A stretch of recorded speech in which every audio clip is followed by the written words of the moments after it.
ભાવનગર લઠ્ઠાકાંડમાં એક પછી એક મૃત્યુઆંકમાં વધારો થઈ રહ્યો છે। આપણે જોયું કે ગઈકાલે મૃત્યુઆંક મોડી રાત સુધી 12 ઉપર પહોંચી ગયો હતો અને આજે સવારે ફરી એકવાર એવી બાબત સામે આવી કે જ્યાં એક વ્યક્તિનું, એક યુવકનું મૃત્યુ નિપજ્યું છે। આ તમામ ચર્ચાઓની વચ્ચે હવે તંત્ર દ્વારા શું કહેવામાં આવી રહ્યું છે એની પણ ચર્ચા કરીશું ને આરોપીઓ સાથે શું થઈ રહ્યું છે એની પણ ચર્ચા કરીશું।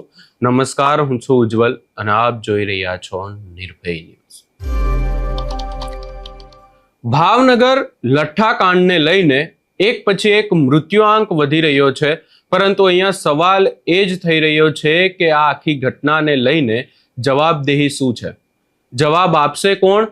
પોતાના ઉપર લેશે કોણ કે આ ઘટના થઈ એની પાછળ તંત્ર પણ જવાબદાર છે? અને આ જ ચર્ચાઓ દરેક જગ્યાએ થઈ રહી છે કે શું ગૃહમંત્રી હર્ષ સંઘવી લેશે પોતાના ઉપર કે આ જે ઘટના થઈ એની પાછળ ક્યાંક ને ક્યાંક પોલીસની પણ ભૂલ છે, કે પછી જેમ દર વખતે થાય છે એમ નાની કક્ષાના જે આપણે જોઈએ છીએ કે દર વખતે પીઆઈ પીએસઆઈ કક્ષાના જે અધિકારીઓ છે એમને સસ્પેન્ડ કરવામાં આવે છે, ટ્રાન્સફર કરવામાં આવે છે, એવું જ થશે। પરંતુ અહીંયા ખાસ કરીને જો ચર્ચા કરી લઈએ તો ગઈકાલે મોડી રાત સુધી 12 લોકોના મૃત્યુ થયા હતા અને હવે જો વાત કરવામાં આવે તો આજે 23 ઓગસ્ટે મોતનો આંકડો વધી અને 13 થયો છે। છેલ્લા કેટલાય દિવસથી જે મૂળ મહીસાગરનો મુકેશ ડામોર ભાવનગરની સરટી હોસ્પિટલમાં સારવાર હેઠળ હતો, જો કે ગંભીર સ્થિતિ હોવાથી તેને આઈસીયુમાં રાખવામાં આવ્યો હતો, પરંતુ સારવાર દરમિયાન જ આજે યુવકે પોતાનો જીવ ગુમાવ્યો છે। અહીંયા આટલા બધા ચહેરાઓ, આટલા બધા ઘરના મોભી, ઘર ચલાવવા વાળા યુવકો જતા રહ્યા, પરંતુ હવે અહીંયા જો વાત કરવામાં આવે આરોપીઓને લઈને તો પોલીસ દ્વારા આરોપીઓને લઈને એક જ વાત કરવામાં આવી રહી છે કે કાર્યવાહી કરવામાં આવી રહી છે। ખાસ કરીને જો વાત કરવામાં આવે તો પોલીસ દ્વારા એવું પણ કહેવામાં આવી રહ્યું છે કે રિમાન્ડ મેળવવામાં આવ્યા છે। આપણે જોયું કે વારંવાર આ આરોપીઓને મેડિકલ પણ કરવામાં આવી રહ્યું છે અને ફરી એકવાર મેડિકલ માટે આરોપીઓને લાવવામાં આવ્યા હતા। ભાવનગર લઠ્ઠાકાંડના આરોપીઓનું સરકારી હોસ્પિટલ ખાતે ફરી એકવાર મેડિકલ ચેકઅપ કરાવવામાં આવ્યું છે। લઠ્ઠાકાંડની તપાસમાં 21 માંથી કુલ 14 આરોપીઓ પકડાયા છે।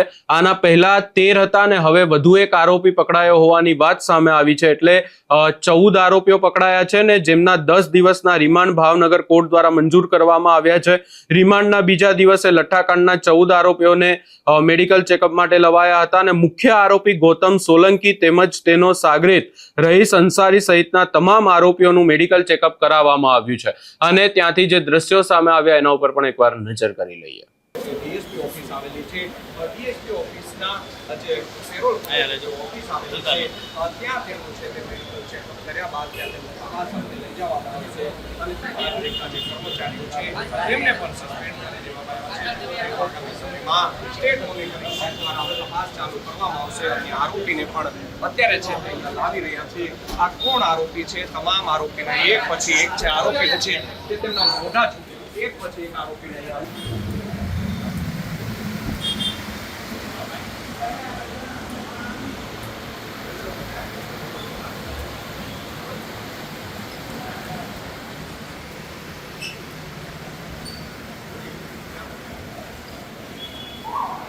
ડીએસપી ઓફિસ આવેલી છે, ડીએસપી ઓફિસના જે સેરોલ જે ઓફિસ આવેલી છે ત્યાં તેનું છે તે મેડિકલ ચેકઅપ કર્યા બાદ ત્યાં તેનું તપાસ અર્થે લઈ જવામાં આવે છે અને પાલિકાના જે કર્મચારીઓ છે તેમને પણ સસ્પેન્ડ કરી દેવામાં આવ્યા છે। આગામી સમયમાં સ્ટેટ મોનિટરિંગ સેલ દ્વારા હવે તપાસ ચાલુ કરવામાં આવશે અને આરોપીને પણ અત્યારે છે તે લાવી રહ્યા છે।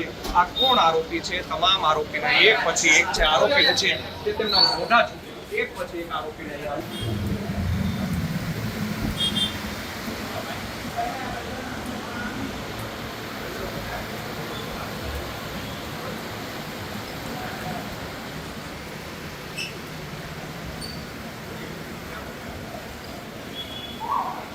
આ તમામ બાબતો તો ચાલી રહી છે, પરંતુ સવાલ એ ઊભો થઈ રહ્યો છે કે હજી સુધી પણ ભાવનગરમાં દારૂ મળી રહ્યો છે અને એ સૌથી મોટો અને સૌથી શરમજનક બાબત છે। આપણે જોયું કે ગઈકાલે એક યુવક સામે આવ્યો હતો કે જેને એવું કહ્યું હતું કે એ લોકોએ પાર્ટી કરી છે, એટલે અહીંયા સૌથી મોટો સવાલ જ એ ઊભો થાય છે કે આટલી ગંભીર પરિસ્થિતિ છે, આટલા સવાલો ઊભા થઈ રહ્યા છે, પરંતુ આ સવાલોની વચ્ચે પણ હજી સુધી પોલીસ આ જે લઠ્ઠાકાંડ છે અને ખાસ કરીને જે હજી સુધી પણ બુટલેગરો બેફામ બનેલા છે ભાવનગરમાં, એમને રોકવામાં નિષ્ફળ રહી છે. એની સાથે સાથે જો ચર્ચા કરવામાં આવે તો હવે આ આખી બાબતે સવાલ એક જ ઊભો થઈ રહ્યો છે કે આખરે થશે શું, પોલીસ દ્વારા શું કહેવામાં આવશે અને કોની સામે કાર્યવાહી થઈ શકે છે. આ સમગ્ર બાબતે તમારો શું અભિપ્રાય છે એ અમને કમેન્ટ કરી જરૂર જણાવશો ને અમારી ચેનલ નિર્ભય ન્યૂઝને લાઇક, શેર, સબસ્ક્રાઇબ કરવાનું ભૂલશો નહીં.